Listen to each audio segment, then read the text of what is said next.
आज 20 सालों बाद रमेश अपनी दुल्हन नैना के साथ अपने गांव के अपने पुराने घर आता है। सभी लोग बहुत खुश थे। रूपा भी अपनी बहू का स्वागत करने में लगी थी। पर ये क्या, रूपा जैसे ही अपनी बहू की आरती उतारने जाती है, अचानक से तेज हवाएं चलने लगती है। घर की लाइट चली जाती है और आरती का थाल का दीपक बुझ जाता है। माँ, ये सब क्या हो रहा है? अचानक से ये मौसम कैसे बदल गया? अरे बेटा, ये गांव है। गांव में अक्सर ऐसा ही होता है। किसी भी वक्त मौसम बदल जाता है और कभी भी लाइट चली जाती है। दीपाली बेटा, किचन से मोमबत्तियां तो ले आ। रूपा के कहने पर दीपाली किचन में मोमबत्ती लेने जाती है। लाइट ना होने की वजह से घर में काफी अंधेरा था, इसलिए दीपाली अपने फोन का टॉर्च ऑन करती है और टॉर्च ऑन करते ही उसे महसूस होता है जैसे कोई उसके सामने से गुजरा हो। मुझे ऐसा क्यों महसूस हुआ कि मैंने अभी यहाँ किसी को देखा? क्या सच में यहाँ कोई था या ये सिर्फ मेरा वहम था? अरे दीपाली बेटा, मिले कि नहीं मोमबत्ती? हाँ माँ, बस अभी लाती हूँ।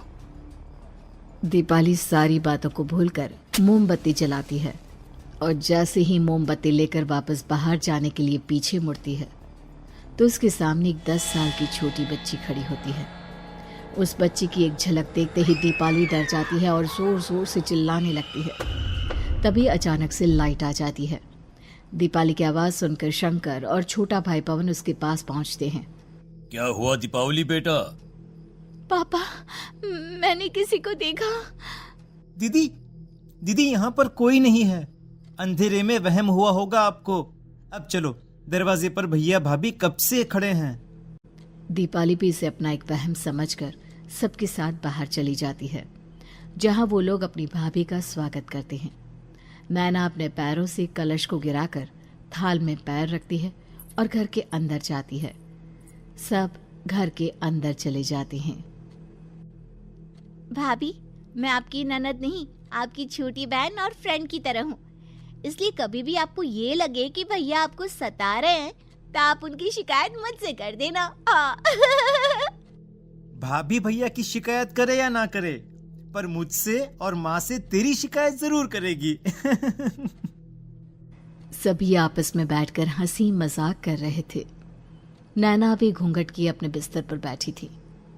वो सब आपस में बात कर ही रहे होते हैं कि तभी उन्हें एक अजीब डरावनी आवाज सुनाई देती है और कमरे की खिड़की अपने आप ही खुल जाती है।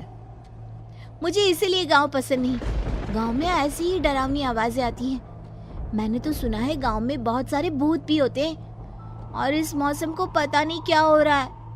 मुझे तो बहुत डर लग रहा है। मैं तो अपने कमरे में जा रही हूँ सोने। बाय भाभी, हम कल बात करेंगे।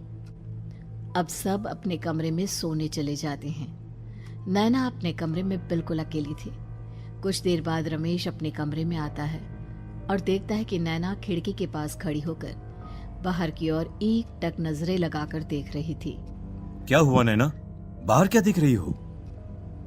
मैं बाहर का मौसम देख रही हूँ रमेश जी। इस मौसम को देखकर ऐसा लग रहा है जैसे आज कोई अपना बदला लेने के लिए आया है। तुम क्या बोल रही हो? मेरी कुछ समझ में नहीं आ रहा। और वैसे भी रात काफी हो चुकी है, अब हमें भी सो जाना चाहिए। चलो।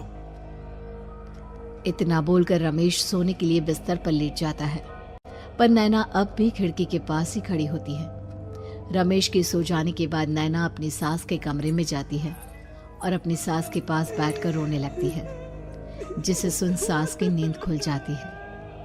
बहू, अरे क्या हुआ बहू? तू इतनी रात को यहाँ मेरे कमरे में बैठकर रो क्यों रही है? मम्मी जी, आपने मुझे क्यों नहीं अपनाया? आपको पता है, आपकी वजह से मुझे और मेरे परिवार वालों को गांव वालों के कितने ताने सुनने पड़े। तू मेरी बहू नहीं है? कौन है तू? मम्मी जी, मैं आप ही की बहू हूँ। आपने मुझे अब भी नहीं पहचाना? इतना बोलते ही नैना की आंखें लाल हो जाती हैं। वो जोर जोर से हंसने लगती है। मौसम का रुख बदल जाता है। कमरे की खिड़कियां और दरवाजे अपने आप ही खुलने और बंद होने लगते हैं। देखते ही देखते नैना हवा में उड़ने लगती है और वो अपनी आंखों के इशारे से अपनी सास को भी हवा में लटका देती है। तेरी वजह से मुझे और मेरे घर वालों को ताने सुनने पड़े। तूने जो पाप किया है तुझे उस पाप की सजा मिलेगी और अब तेरी इस गलती की सजा तेरा पूरा परिवार भुगतेगा। इस तरह से नैना बड़ी ही बेरहमी से अपनी सास को मार डालती है और आराम से अपने कमरे में जाकर सो जाती है। अगली सुबह जब घर वालों को कमरे में रूपा की लाश मिलती है तो उन लोगों के पैरों तले जमीन खिसक जाती है। कल तक माँ बिल्कुल ठीक थी, फिर अचानक ऐसा क्या हुआ रात को कि माँ हम सबको छोड़कर चली गई। सारी गलती मेरी है। बेटे की शादी की खुशी में मैं ही रात को घर वापस नहीं आया और चला गया अपने गांव के दोस्तों से मिलने। अगर रात को मैं अपनी रूपा के साथ होता तो शायद आज वो हमें छोड़कर न जाती। घर में शोक का माहौल पसर गया था, पर नैना को इस बात से कोई फर्क नहीं पड़ रहा था और ये बात कहीं ना कहीं पवन को भी समझ में आ रही थी। अब ऐसे ही कुछ दिन बीतते हैं और 1 महीने के अंदर ही अंदर शंकर की भी मौत हो जाती है। पहले माँ छोड़कर चली गई और अब पिताजी। क्या हो गया है हमारे घर को? पता नहीं किसकी नजर लग गई है। भैया ये घर सही नहीं है। हम जब से इस घर में आए हैं कुछ न कुछ बुरा ही हो रहा है। हमें यहाँ से वापस शहर चले जाना चाहिए। जहाँ रमेश, दीपाली और पवन का रो रो कर बुरा हाल था, वहीं नैना अपने कमरे में बैठी आराम से मेकअप कर रही थी। दीदी मुझे तुमसे कुछ बात करनी है। मुझे लगता है कि इन सब के पीछे भाभी का हाथ है। पवन तू ये सब क्या कह रहा है? तू होश में तो है ना? अगर भैया भाभी ने तेरी ये बकवास बात सुन ली तो उनके दिल पर क्या गुजरेगी? तू भाभी पर इतना बड़ा इल्जाम कैसे लगा सकता है? दीदी आप खुद ही देख लो ना, हम जब से इस घर में आए हैं सब कुछ बदल गया है। शादी से पहले नैना भाभी ऐसी बिल्कुल नहीं थी, पर अब वो किसी से बात नहीं करती, ज्यादातर अकेले अपने कमरे में ही रहती है और कभी उनसे बात करो भी तो न जाने कैसी अजीबोगरीब तरह की बातें करने लगती हैं। तू पागल हो गया है? आप समझती क्यों नहीं है दीदी? देखो ना, हमारे घर में मौत का सिलसिला शुरू हो गया है, पर भाभी को कोई फर्क नहीं पड़ रहा। वो अभी भी मेकअप कर रही हैं, आराम से खाना खा रही हैं। और दीदी आपको पता है, जिस रात माँ की मौत हुई थी ना, उस रात मैंने भाभी को माँ के कमरे में जाते हुए देखा था। पवन की बातें सुन अब दीपाली के मन में भी शक पैदा होने लगता है और वो इस बारे में रमेश से बात करती है। रात को सब साथ में बैठकर खाना खा रहे थे, तभी कौन हो तुम और तुम ये सब क्यों कर रही हो? क्यों सबकी जान ले रही हो? रमेश जी ये आप क्या कह रहे हैं? मैं भला मम्मी जी पापा जी की जान क्यों लूंगी? मैंने कब कहा कि तुमने माँ पापा की जान ली? नैना तुम तो मेरी पत्नी हो, तुम थोड़ी किसी को मारोगी। नैना तुम नैना ही हो ना? रमेश की ये बात सुनते ही नैना खाना छोड़कर गुस्से में सबको देखने लगती है। नैना की गुस्से भरी आंख को देखकर तीनों भाई बहन डर जाते हैं। तभी नैना जोर जोर से हंसने लगती है। मैं तो हूँ आपकी पत्नी गौरी। गौरी का नाम सुनते ही रमेश के होश उड़ जाते हैं। आखिर कौन है ये गौरी? क्या है इस घर और घर वालों का राज?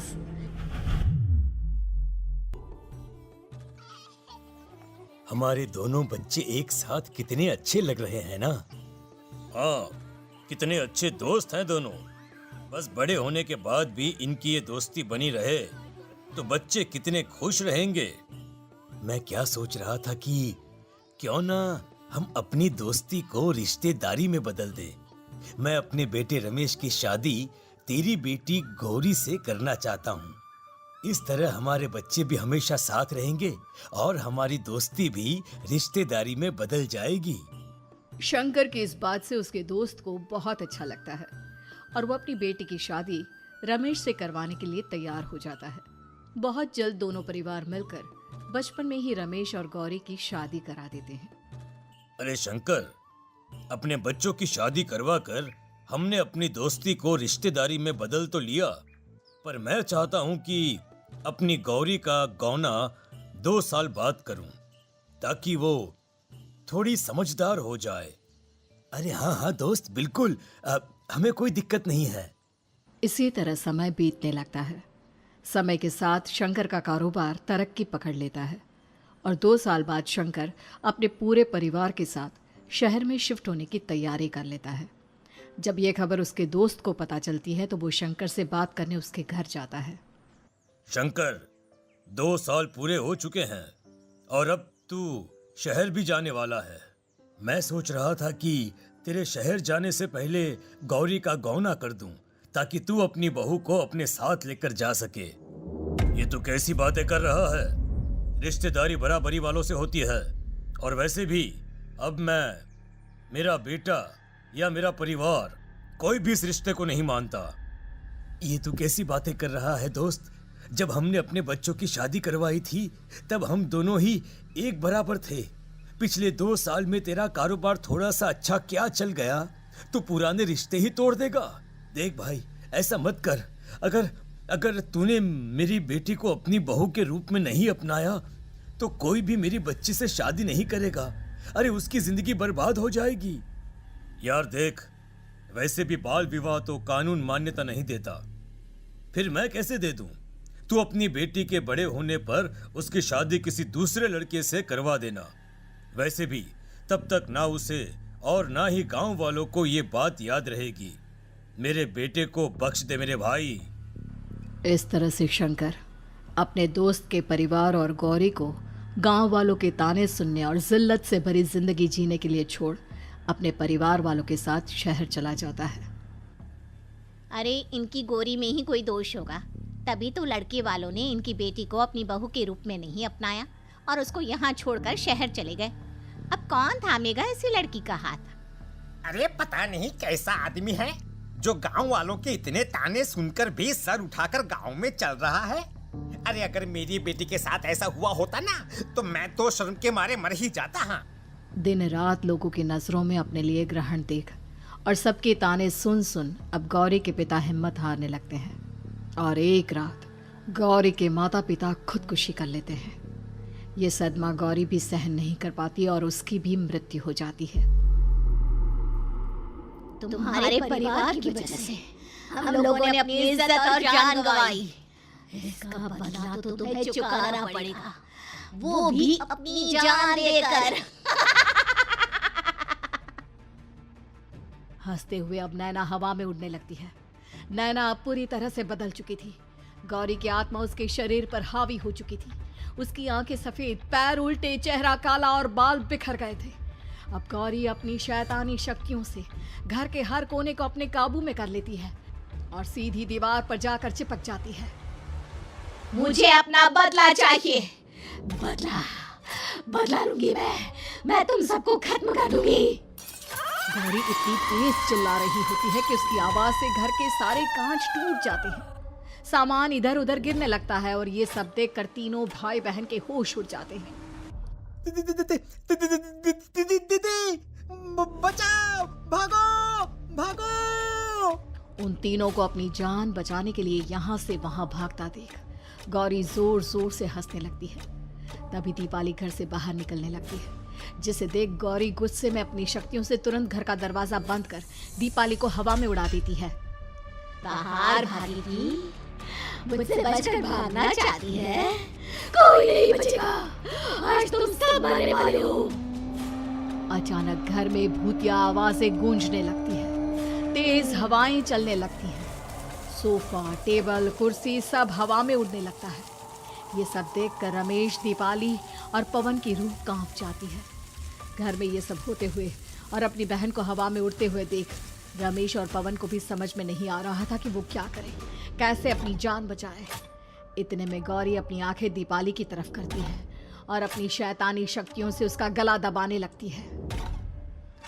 भगने का बहुत शौक है ना, अब मैं तुझे इस दुनिया से ही भगा दूंगी।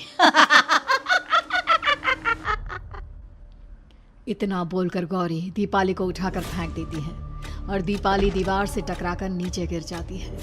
दीपाली के पूरे शरीर में चोट के निशान होते हैं और वो उठ भी नहीं पाती। दोनों भाई भागते हुए अपनी बहन के पास जाते हैं।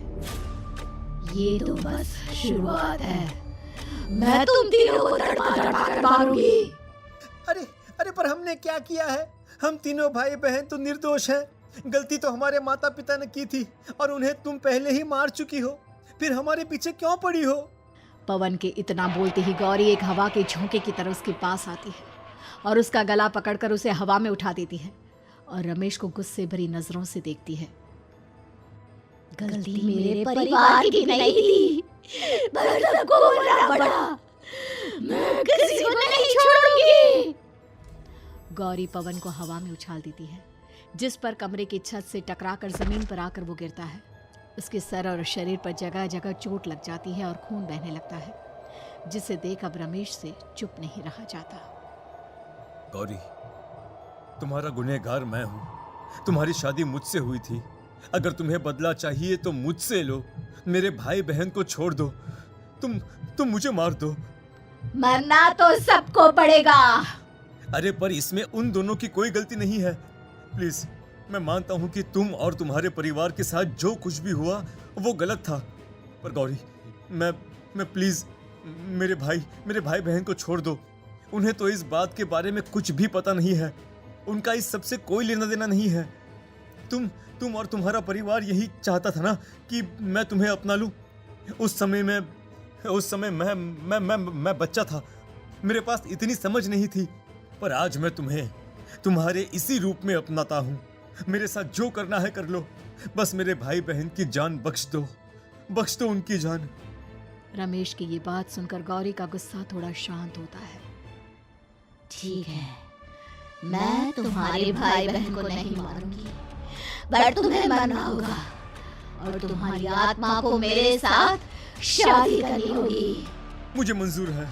अब रमेश गौरी के साथ छत पर जाता है और छत से नीचे को जाता है। रमेश के मरते ही गौरी उसकी आत्मा को अपने साथ ले जाती है और इस तरह से रमेश खुद मरकर अपने भाई बहन को बचा